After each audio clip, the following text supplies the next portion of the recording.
In the fairy tale of my life, I'm always the queen. I thrive on achieving absolute perfection.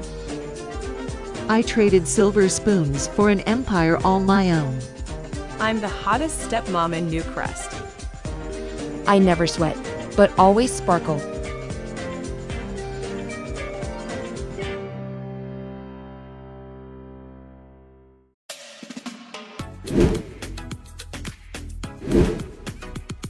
So we have arrived in Selvadorada and I could not be more excited to get this trip underway.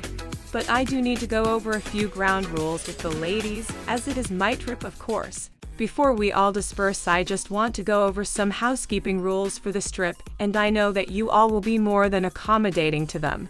Remember, this is my bachelorette trip, so it goes without saying it's obvious the trip is about me. And to always make sure that I have a drink in my hand, am having fun, and if you ever begin to think that I need something, just go out of your way to fulfill the needs I might have. But other than that, let's have a great trip. We will do our best. Got it. I was kind of waiting for a just kidding after Alex made that speech. I mean, I know that all of us ladies are high maintenance, but that was even over the top for me. Sounds good. I'm proud of Alex for setting the tone of the trip and letting the girls know it was about her. I don't think they were used to her being assertive, so I'm sure it's going to rub them the wrong way. Yes, ma'am, Bridezilla. Charlotte, you are too funny. I wasn't joking. Anyway, on the agenda for tonight is a dinner at a 5-star restaurant, so let's head to our rooms and get all island fabulous. Speaking of rooms, what's the room setup? I have the master downstairs. Tiffany has the pink room upstairs, Jack the other full room, and you and Charlotte have the bunk bedroom. The bunk bedroom? What is this, Girl Scout camp? Splendid. So we all head to our rooms to begin getting ready. Lydia and I haven't really talked about the rumor she told me at Jack's Friendless Not Homeless event since that night, so of course we need to discuss it. I'm almost too scared to ask Jed if he and Alex are secretly a thing. Because what if it's true, then we know for certain, and I know I can't tell Tiffany. Or be the one to ruin this girl's engagement.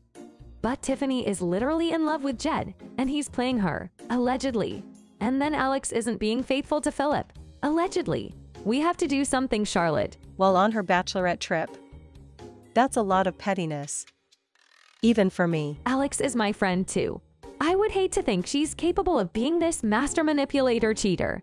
And could do that with her literal maid of honor's boyfriend. But Jed and Tiffany aren't even dating. And that makes it okay.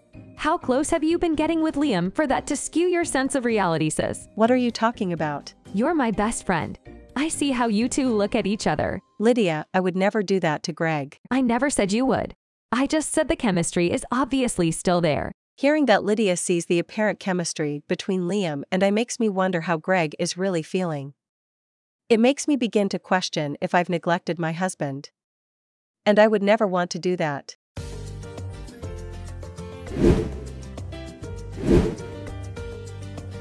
So it's time to head out to dinner at this amazing restaurant, and I'm so excited.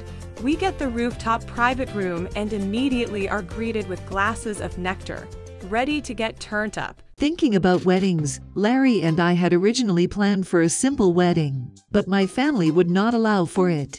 It was over the top and excessive, but it still was one of the best days of my life. I love over the top and excessive. That's how mine is going to be. Can't wait for you all to see. Really makes me reflect on a simpler time. I bet Jack, with everything going on now. I can't believe Lydia would bring up the allegations of Larry and I putting the money from the Homeless Not Friendless Foundation in a secret account. She knew exactly what she was doing. Speaking of, how is that going, Jack? I am sorry you're dealing with this. Honestly, I can't really talk about it because it's going to trial. And I really wanted to avoid the subject altogether, but Lydia has a way of bringing it up wherever we are. I didn't feel bad bringing Jack's situation up at Alex's dinner after what she did to me at the Literary Llamas event. She assumed that I had been spreading it, so why not just go ahead and let it out? Everyone was beginning to find out anyway. And also the nectar was an influencer on my choice of words as well. I have heard about the allegations regarding Jack and Larry. I was going to wait until she brought it up to me before I asked, but it seems like Miss Lydia is being extra shady these days. Not trying to be nosy, but are the other claims true too? that Larry has done this with multiple charities? I would hope you would know the both of us better than that. But like I said, with the case going to trial, I really am not allowed to speak on any of it. There have also been recent claims come out that Larry has been doing this to multiple charities over the years. Some reports have said Jack has known, while others say she is innocent. Well, let's change the subject. Tiffany, how are things with my sweet cousin? They're good. But your sweet cousin is so frustrating. He hasn't texted me in hours, and he knows what that does to me. Pretty sure he went out downtown in Windenburg tonight. Not Alex accidentally slipping that she knew Jed's whereabouts. How do you know, Alex? Oh, I was just assuming. I mean, I don't know for sure. Because that would be really strange if you did. Let's get back to talking about my wedding ladies. After dinner, I wanted to throw a little shade myself and get Tiffany one-on-one to see how she felt about Alex making that comment about Jed. So you seemed a little upset with Jed at dinner. He's distant, barely returns any phone calls or texts, and constantly reminds me that he isn't ready for a relationship. And what about Alex, knowing where he was? They're friends. Or friends of friends. Or acquaintances. Or something.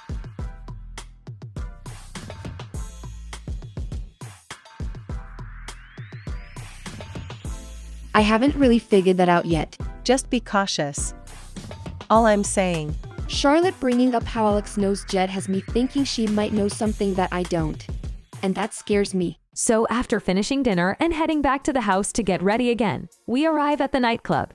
I still have an uneasy feeling about the whole Jed and Alex rumor. The more I drink, the more I want to get this off my chest. So for some reason, Lydia and I concocted a plan that I would briefly mention the rumor to Tiffany and that she would handle telling Alex that she had heard it. We felt that doing it this way would make the most sense. So I've had the best time. But I do need to tell you something. I'm so glad. But what is it? There's a rumor going around that you're having a secret relationship with Jed. That's crazy, isn't it? This is what you're going to do. No matter what it takes, you squash this rumor from anyone who has even thought it. Do whatever you have to do, and do not tell Tiffany. I want this to never be spoken of again. I wanted Alex to immediately deny the rumor and question where the heck would I have heard that from. But she didn't. I am so sick of Jed. I am miserable right now and tipsy, and all I want is for him to text me back. He's the one I know he is, but I don't know what to do to make him realize that. Tiffany, all I can say is that you have to put your foot down. Stop allowing him to treat you this way.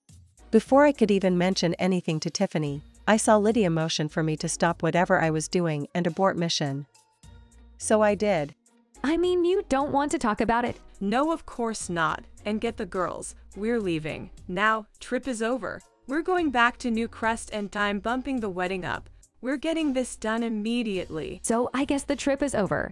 Confused doesn't even begin to describe how I'm feeling right now. Everyone is shocked when Alex tells us we're cutting the trip short and heading back to Newcrest. I just knew I was right all along about this girl. Guess we will be hearing wedding bells very soon. Or will we? To be determined.